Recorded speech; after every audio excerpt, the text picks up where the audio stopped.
I heard the splash first, the unmistakable plop of something heavy hitting the water, and when I ran out to my dock with my fishing pole in hand, I found myself face to face with a brand new wrought iron gate gleaming under the sun like some smug monument to absurdity. Behind it, a shiny silver plaque that read, "Private HOA access only, violators will be prosecuted." My dock, my lake, my property, blocked off like I was some trespasser in my own backyard. And the best part? A security camera pointed straight at me, blinking red like a robotic middle finger. That's when I knew something stupidly sinister was afoot. And her name, as I'd soon learn, was Karen Rausch. Living by the lake had always been my dream.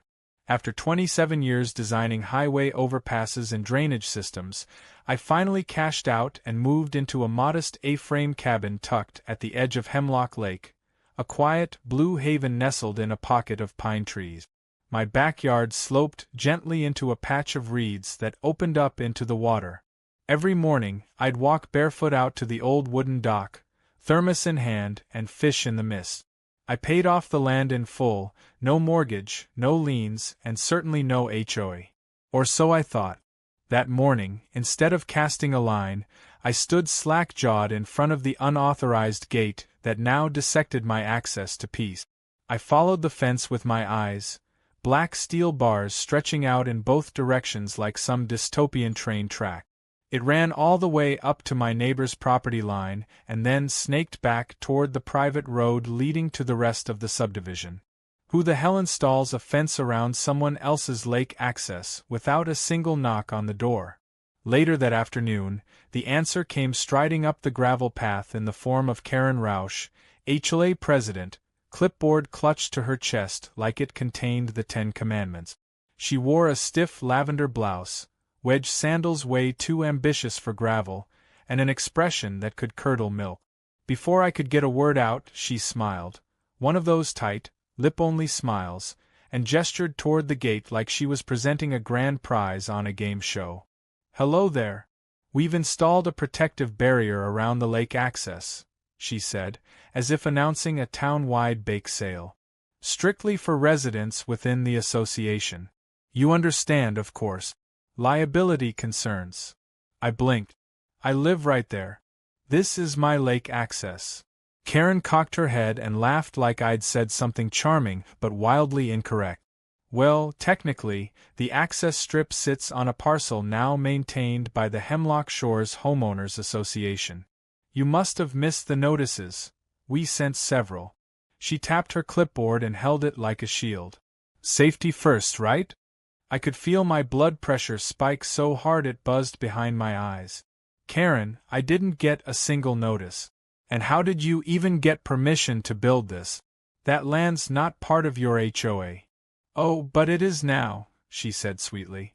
"The HOA acquired the lease last fall. It was previously managed by the old bait shop owner, bless his soul. Since he passed, it reverted to open bid. We secured it and redesignated it as common HOA property." I stared at her, trying to understand the contorted logic of it. The bait shop. Of course. A narrow strip of land between my property line and the lake that had once housed a rickety shack filled with minnows and soda cans. I'd always assumed it was included in my deed or county easement. Turns out it wasn't. And this woman had slithered in and leased it out like a hawk snatching a rabbit. "Let me guess," I said, voice tight. "You didn't tell anyone who lived nearby." "It was discussed in our October meeting." "Fully above board," she chirped. "You're welcome to submit a formal appeal. Though, as a non-member, I'm afraid you won't have voting rights." I was stunned. I wasn't even part of the HOA, had bought the land years before the subdivision crept in.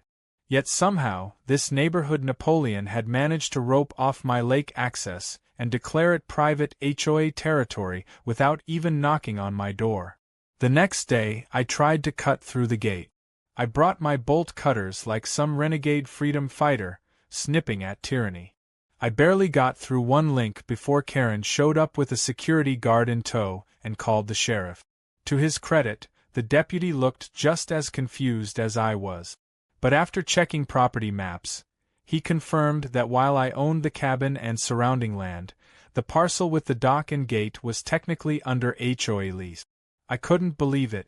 Karen watched it all unfold like she was sipping a martini at the opera. By the end of the week, a warning sign went up. "Do not trespass, $1,000 fine." And that ridiculous camera kept blinking, watching my every move. I tried going through the HOA board, attending one of their meetings. It felt like walking into a soap opera run by suburban villains. Every person was either terrified of Karen or completely hypnotized by her delusions of control. One guy said, "You're not on the lake list anymore." I almost laughed. What the hell was a lake list? Then came the kicker. Karen had the only key to the lock. For a few days I sulked. I mean, what could I do? Hire a lawyer and bleed thousands trying to reclaim a tiny sliver of land with a gate on it? Dig a tunnel under the fence like a cartoon prisoner? I even considered building a floating dock off my own shoreline and launching a kayak invasion, just to make a point.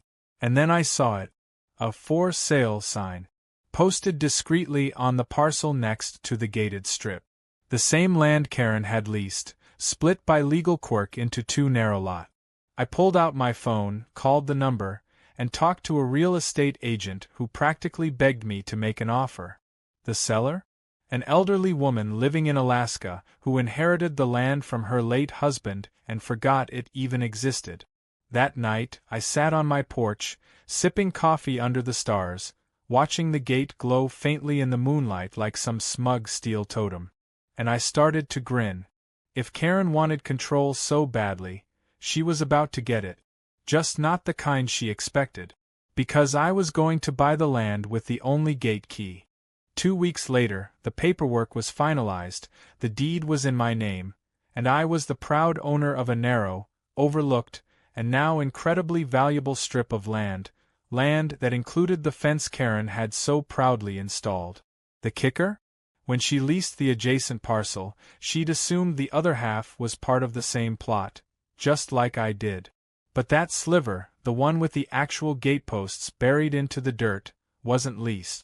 It was for sale. And I bought it for less than the cost of a new fishing boat. It was almost poetic. She'd locked me out, but now I owned the very lock. I waited a week before making any changes.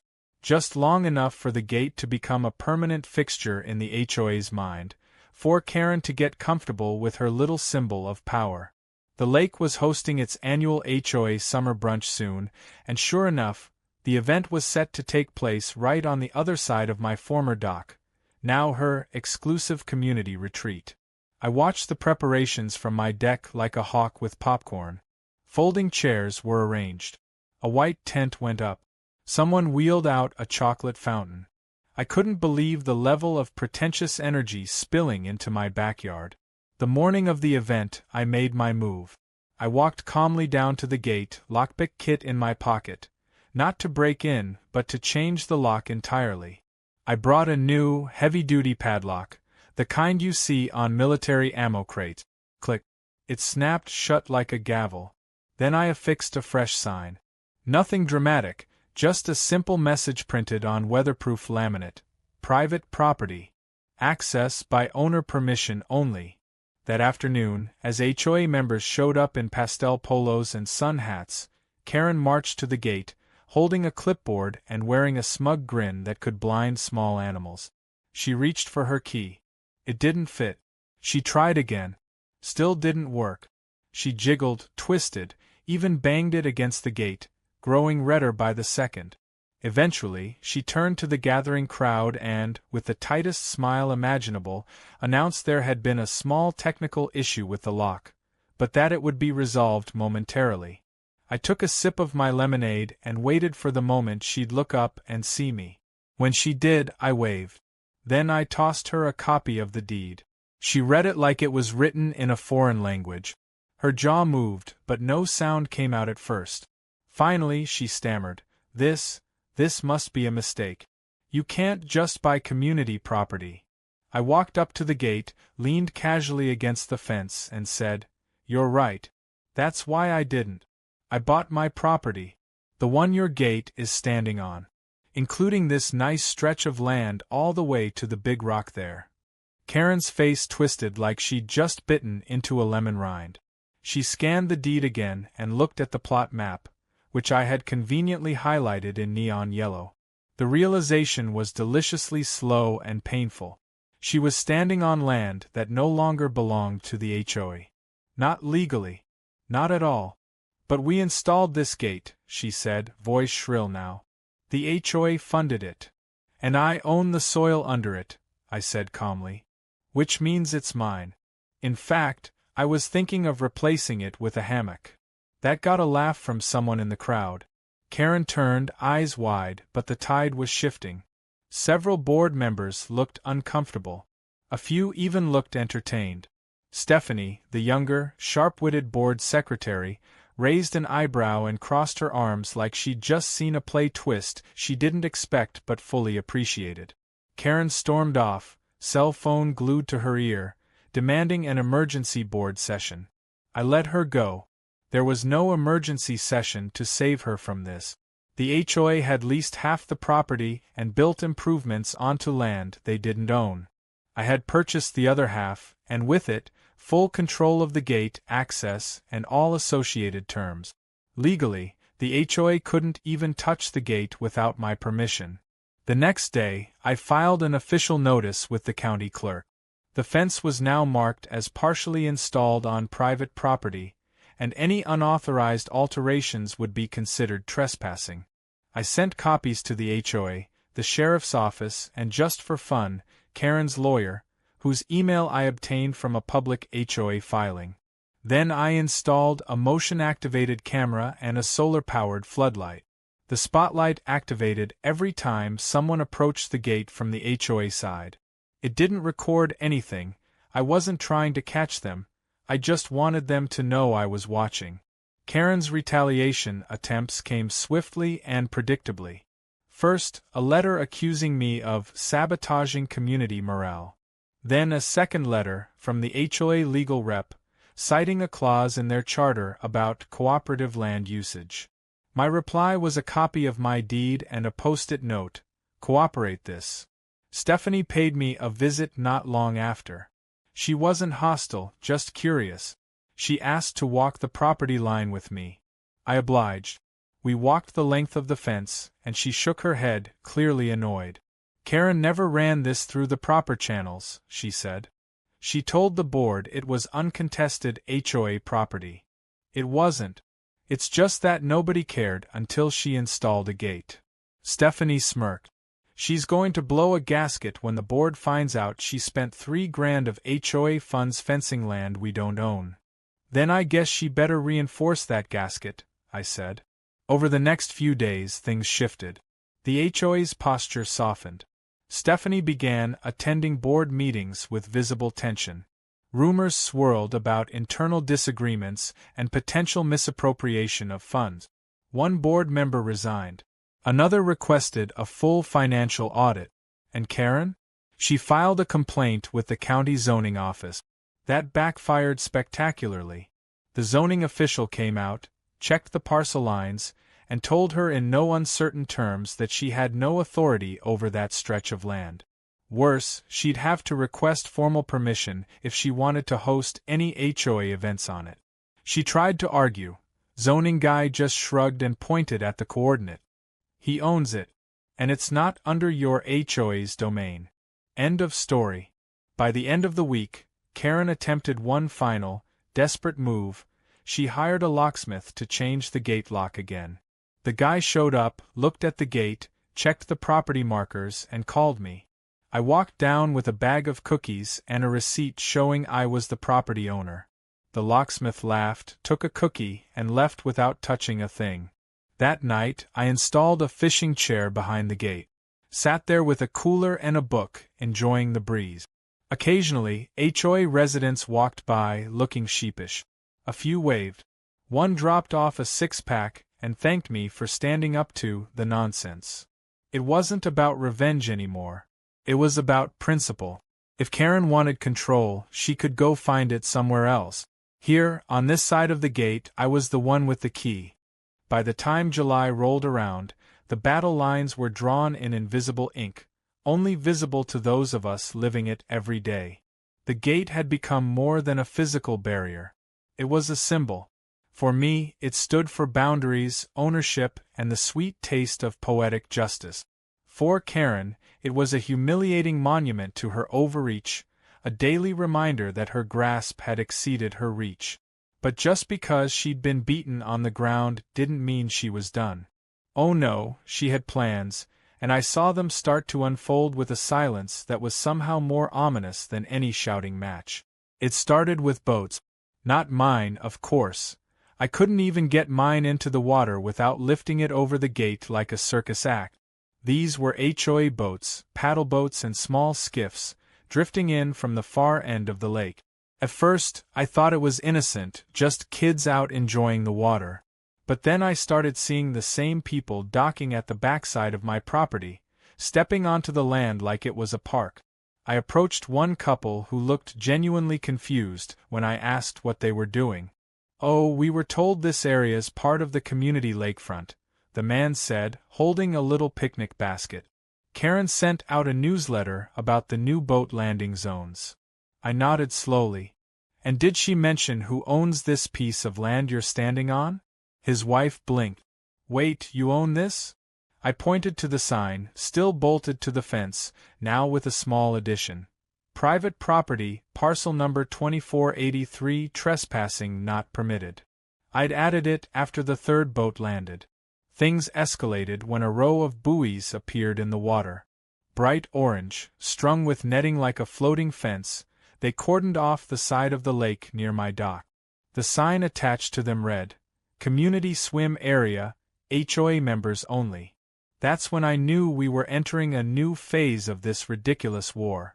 Karen had decided if she couldn't win on land, she'd try to reclaim territory by water. I called the county again. They sent a representative out to inspect the property lines and water access zone. The verdict was clear. The HOA had no legal jurisdiction over navigable waters. The buoys were unauthorized, and within a week, they were gone. I didn't even have to do anything. But that only seemed to push Karen deeper into her spiral. The next week, a teenage neighbor slipped me a folder. He handed it over like it contained state secret.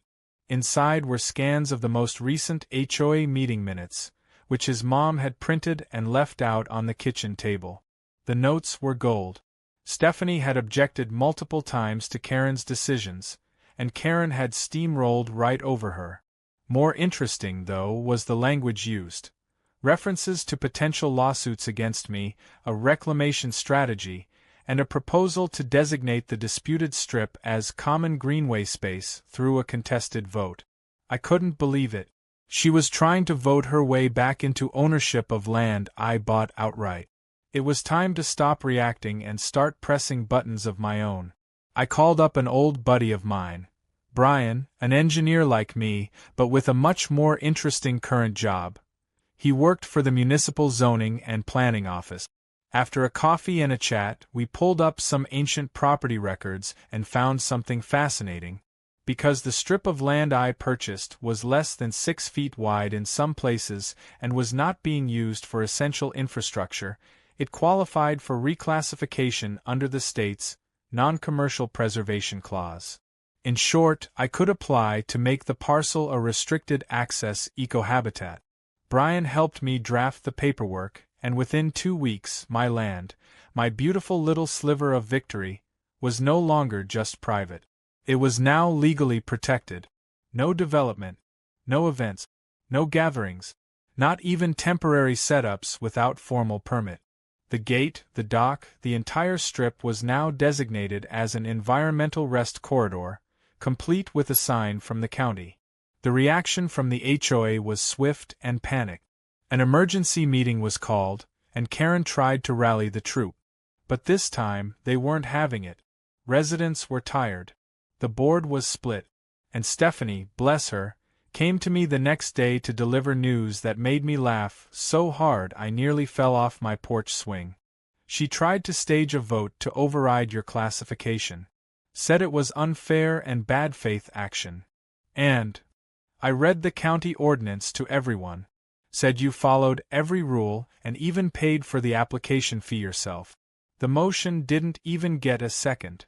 She handed me a cookie from the meeting, oatmeal raisin, but I forgave her. Over the next week, the tension bubbled like a kettle left on too long. Karen refused to give up. She walked the property line daily, muttering into her phone, snapping photos like she was gathering evidence for a crime no one committed. Then one day, I caught her red-handed. I was out back watering my garden when I noticed movement near the fence. There she was, crouched by the gate, screwdriver in hand, trying to loosen the hinges. I walked over slowly, not saying a word, and just stood behind her. She didn't notice me until the light shifted and my shadow fell across her back. She froze. "Looking for something?" I asked. She turned, still crouched, caught mid-wrench. "Oh, I was just inspecting the damage. Some residents said the gate was unsafe." "Funny," I said. "The camera says no one's touched it but you." She blinked. "You installed a camera? It's legal on my property. Also has a pretty decent microphone." Karen stood, brushing her knees, trying to recover her dignity. "You're being extremely uncooperative, you know. And you're lucky I don't charge admission," I said, pointing to the sign. "You're welcome to leave before the county adds trespassing to your list." She left, cheeks flushed, steps clipped and stiff. I watched her disappear around the bend, shaking my head. She was unraveling. The final blow came the next week, when Stephanie gathered enough board votes to call a full audit of HOA spending. Turns out Karen had allocated over $8,000 to fencing and safety enhancements, without proper documentation or approvals. Included in that line item? A weekend board stress retreat at a local spa, booked under her niece's name. The board suspended her pending investigation. She resigned 2 days later, blaming a toxic environment. Word spread fast. Residents started stopping by to thank me, bringing pies, 6-packs, and even one hand-painted sign that read local legend, "Gatekeeper of Hemlock." I put it up next to my fishing chair. Peace returned slowly, like the lake healing after a storm. The buoys never came back. The gate stayed locked, but always open for the kids who wanted to fish, or the elderly couple who just liked to sit near the water. I had a stack of laminated permission slips for guests, and anyone respectful enough to ask got one. As for the HOA, well, they'd started drafting a new charter, one with fewer gate metaphors and a lot more neighborly common sense.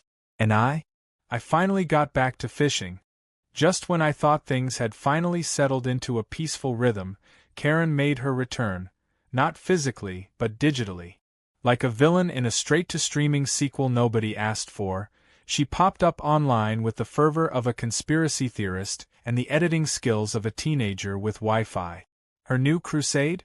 A campaign she called Save Our Shoreline, complete with a Facebook group, a YouTube channel, and a series of increasingly unhinged TikToks filmed in her backyard, which was now 3 states away.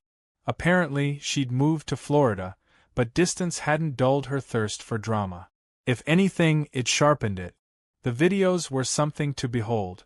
In one, she stood in front of a green screen backdrop of Hemlock Lake, declaring that an entitled non-member had seized sacred community land and fenced it off like a tyrant. She showed blurry screenshots of my gate, labeled with words like greedy, anti-neighbor, and my personal favorite, gate goblin. Another video featured dramatic music and slideshows of the lake over the years, intercut with stock footage of crying children and real ducks quacking in confusion.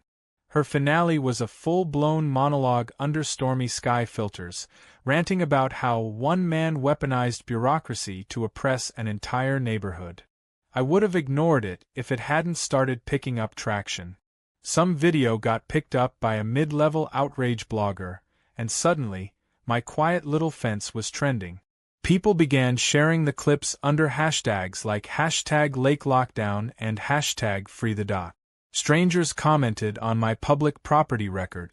One even left a voicemail asking how much I'd charge to rent the land back to the community. Another guy offered to do a documentary. He said he was from Oregon. I asked if he'd ever been to Hemlock Lake. He said no, but injustice is universal. At first, I was furious. I hadn't asked for fame, infamy, or any kind of spotlight. I just wanted to fish, sit by the water, and not have to argue with power-hungry people wielding clipboards. But then, something unexpected happened. The internet, that great swirling tide of chaos and memes, turned on Karen. Reddit threads popped up dissecting her videos, pointing out inconsistencies and her long history of HOA complaints from previous residences. Someone found a Yelp review she'd left for a nail salon that read like a manifesto. Another thread titled, "Karen tried to fence a lake and got wrecked by a fishing grandpa," made it to the front page. They'd turned me into a meme. A photo of me in my fishing chair, holding a lemonade, became captioned with things like, "You shall not bass" and "gatekeeping done right." A local news station even reached out. They wanted to do a feel-good segment. I politely declined, not wanting more attention. Still, they aired a story based on public records and included a zoomed-in image of the property deed with dramatic narration. Stephanie called me afterward, laughing so hard she could barely speak. "It's official," she said between gasps. "You're Hemlock's first viral legend." The attention died down after a while, as all internet things do. But the consequences for Karen didn't. The renewed interest triggered a closer look at her time in the HOA. A few residents she'd previously alienated stepped forward with complaints that had been dismissed or ignored. Misuse of funds, false citations, and manipulation of board vote. It wasn't enough for criminal charges, but it was enough to blacklist her from ever holding an HOA leadership role again, not just in Hemlock Shores, but across several statewide community networks. And then, in a move that nearly made me spit out my coffee, the county sent her a fine. Turns out some of her unauthorized installations and her forged permit application for the original gate qualified as zoning violations. She'd signed a document claiming the land was HOA controlled when it wasn't. That fine? Close to $10,000 plus legal fees. Karen's online presence went quiet not long after that. No more rants, no more green screen lakes. She posted one last cryptic message: "Moving on to better waters." I assumed that meant some gated condo complex in Boca Raton. Back in Hemlock, things were finally starting to breathe again. Stephanie and the new board were hard at work rewriting HOA policies, with a focus on transparency and neighborhood inclusion. She even invited me to one of their sessions, not as a member, but as a consultant. I declined the official invitation but agreed to swing by with donuts and sarcasm, which seemed like a fair trade. One morning, I walked down to the gate and decided to make one final change.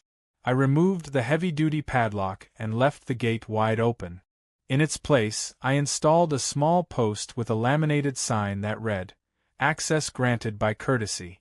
Respect earns welcome. Entitlement earns nothing." It wasn't a legal restriction anymore, it was a test of character.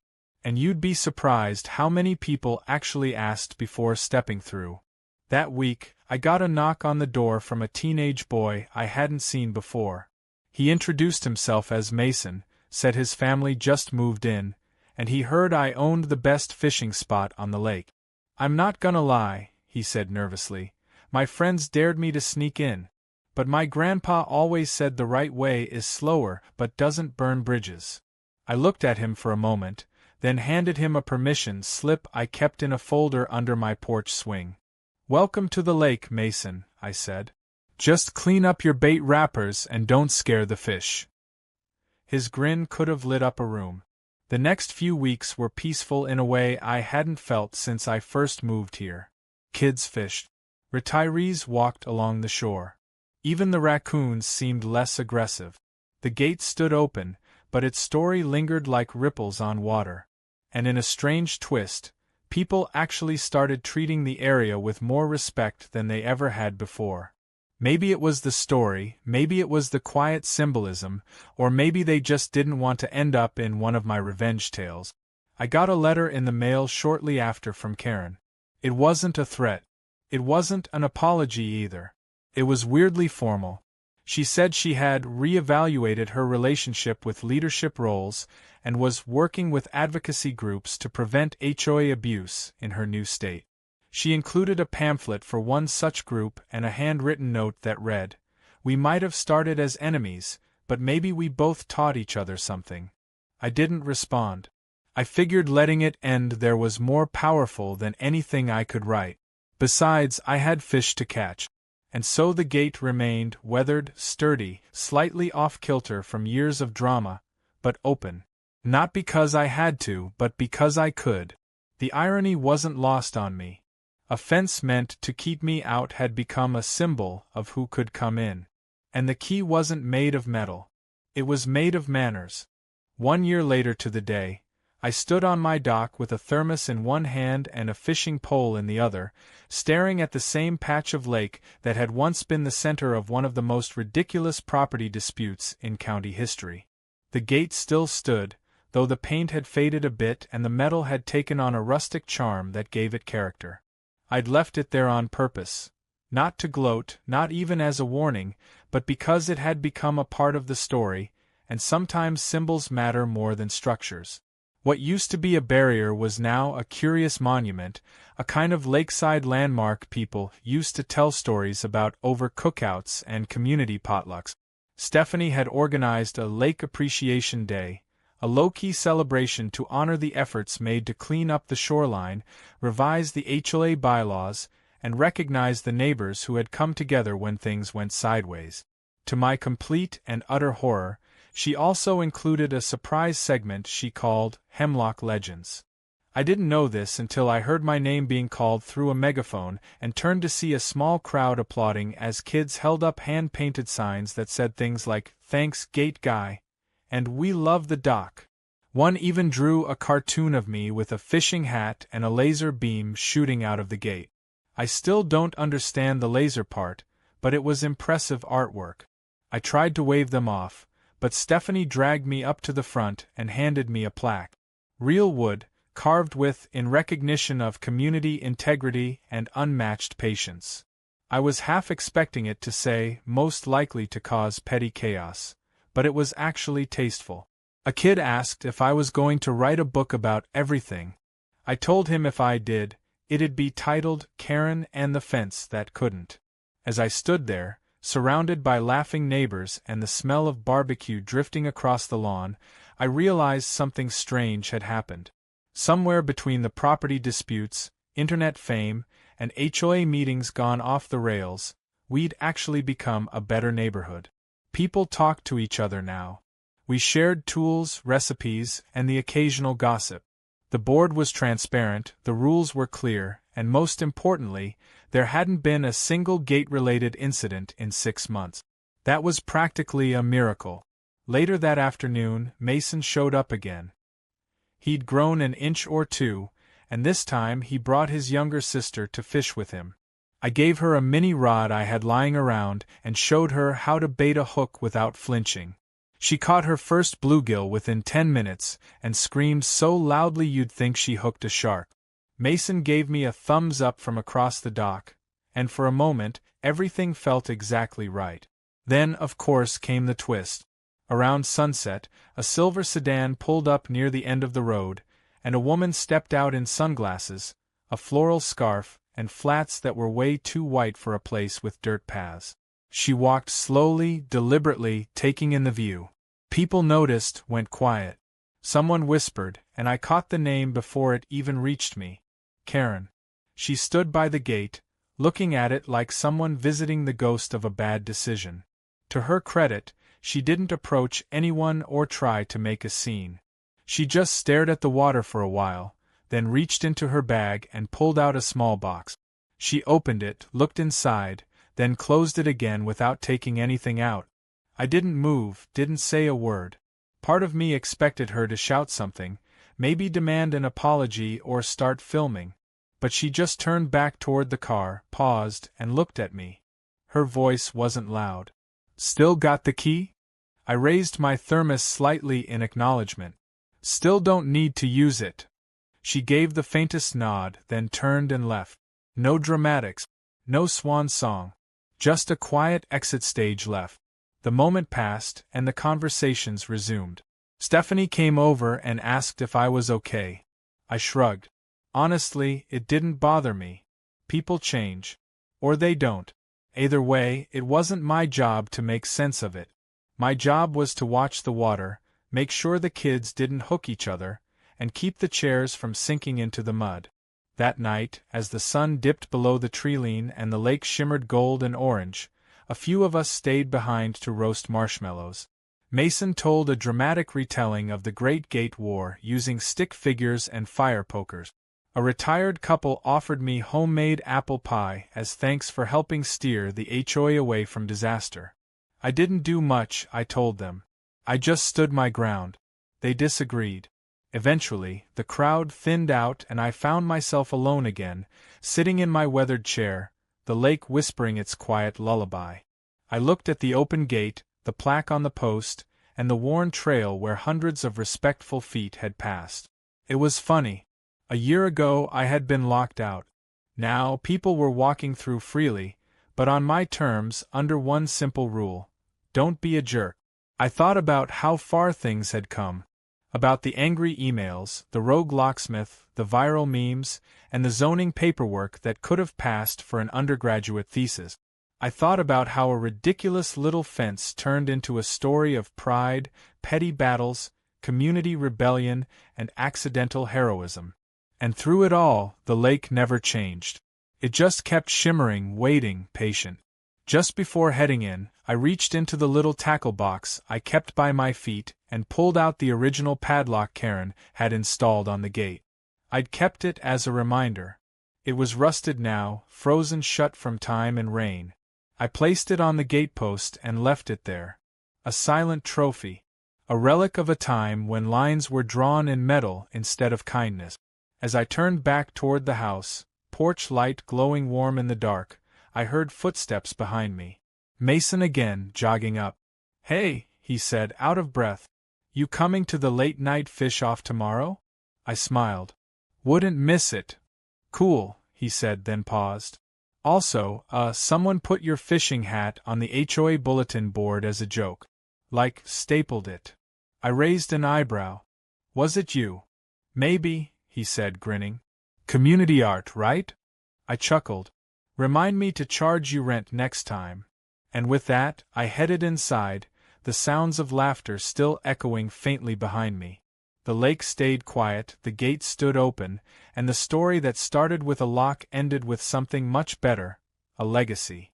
Not just of property rights or neighborhood battles, but of standing up, staying patient, and knowing that sometimes the best key isn't one you hold in your hand, it's the one you give away freely, with a little bit of trust and a whole lot of wisdom.